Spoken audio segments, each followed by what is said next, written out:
ePathsalaর পক্ষ থেকে আরেকটি নতুন ভিডিওতে আপনাদের সবাইকে স্বাগতম। ঠিক আছে?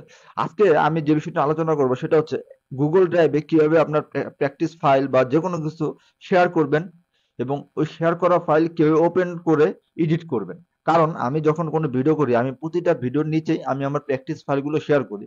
তো অনেকেই প্র্যাকটিস ফাইলগুলো ওপেন করে এডিট করতে পারেন না। তখন হয় কি ওনারা আমাকে অ্যাক্সেস রিকোয়েস্ট পাঠান। ঠিক আছে? তো আমি চাইতেছি যে ওনাদের এই প্রবলেম গুলা যাতে ভবিষ্যতে না হয় এর জন্য জাস্ট একটা ভিডিও বানায় দেখায় দিই যে কিভাবে আমার ফাইলগুলো ডাউনলোড করবেন এবং এডিট করবেন। ঠিক আছে? তার আগে আমি শেয়ার কিভাবে করবেন ওইটাও দেখাবো। হ্যাঁ? মনে করেন আমি এখানে চলে গেলাম। এখান থেকে আমি জিমেইলে চলে গেলাম। জিমেইলে গিয়ে এখান থেকে চলে গেলাম ড্রাইভে। ড্রাইভটা ওপেন হোক। Okay fine. মনে করেন এইভাবে আসলো। এইভাবে আসার পরে আমরা জাস্ট আমাদের যে ফাইলটা আমরা শেয়ার করতে চাই ওই ফাইলটা আমরা এখানে দিয়ে দিব। দেওয়ার পরে এখানে লোডিং হবে। যে লোডিং হইলো, লোডিং হওয়ার পর এই যে এখানে শো ফাইল লোকেশন এটা এখানে ক্লিক করব। ক্লিক করার পর দেখেন এখানে আমার চলে আসছে না? এখানে আসার পর আমি এখানে ক্লিক করব। ক্লিক করার পর এই যে শেয়ার, এই শেয়ার আমি ক্লিক করে দিলাম। দেখেন এইভাবে চলে আসলো। আমরা এখান থেকে ডাইরেক্ট শেয়ার করে দিলে কিন্তু আমাদের যে ভিউয়ার তারা কিন্তু এটা পাবে না। ঠিক আছে? এইখানে ক্লিক করবেন। ক্লিক করার পরে এই যে এনিওয়ান উইথ দ্য লিঙ্ক এটা ক্লিক করব। এটা ক্লিক করার পরে দেখেন এখানে আছে ভিউয়ার।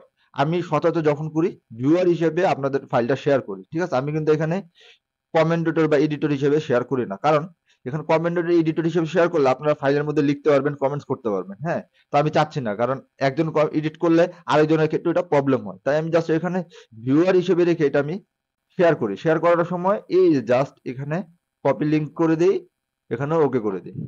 আমি আমার চ্যানেলে এখানে দেখেন একটা লাস্ট যে ভিডিওটা করছি এটার মধ্যে কিন্তু আমি ওইভাবে দিয়ে দিছি। এখন যদি আমার চ্যানেলে আমি চলে যাই এখান থেকে ইউটিউব স্টুডিওতে চলে যাই দেখেন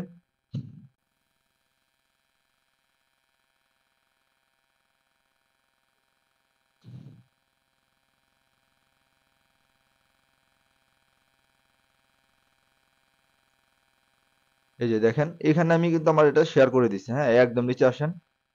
এই যে দেখেন এখানে আমি এই ফাইলটা শেয়ার করে দিছি। হ্যাঁ? তো এই ফাইলটা আপনারা কিভাবে ওপেন করবেন এটা দেখানোর জন্য আমি আরেকটা ব্রাউজার দিয়ে ওপেন করলাম এটা। দেখেন এইখানে চলে আসলাম। হ্যাঁ? এখানে আসার পরে এই যে লাস্টে যেটা আছে না এখানে ক্লিক করবেন। ক্লিক করার পর এটা আলাদা একটা ব্রাউজার ওপেন হবে। দেখেন লোডিং হবে। দেখেন এটা কিন্তু আমাদের হয়ে গেছে। এখন এখানে চাইলে কিন্তু আপনার কোনো কিছু এডিট করতে পারবেন না। দেখেন এখানে ওই যে ভিউ অনলি এটা লেখা আছে। তো এটা এখন আপনি কি করবেন? তখন আমাকে কি করে সবাই অ্যাক্সেস রিকোয়েস্ট পাঠায়। ঠিক আছে? তো এটা অ্যাক্সেস রিকোয়েস্ট আমাকে পাঠানোর দরকার নাই। এখান থেকে এই যে ফাইলে ক্লিক করবেন, এখান থেকে এই যে ডাউনলোড অপশনে ক্লিক করবেন।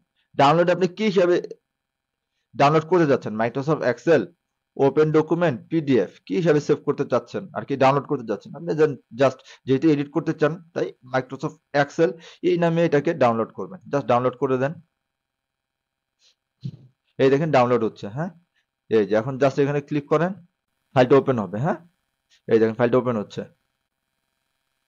এই এনাবল এডিটিং এটা দিয়ে দেন। এখন এখানে আপনারা চাইলে যে কোনো কিছু কিন্তু এডিট করতে পারতেছেন। ঠিক আছে? এখানে আপনারা যে কোনো কিছু চাইলে এডিট করতে পারতেছেন। তো আমার ভিডিওটা এতটুকুই। আশা করি আপনারা এর পরবর্তীতে আমার শেয়ার করা ফাইলগুলো ডাউনলোড করে এডিট করতে কোনো রকম প্রবলেম হবে না।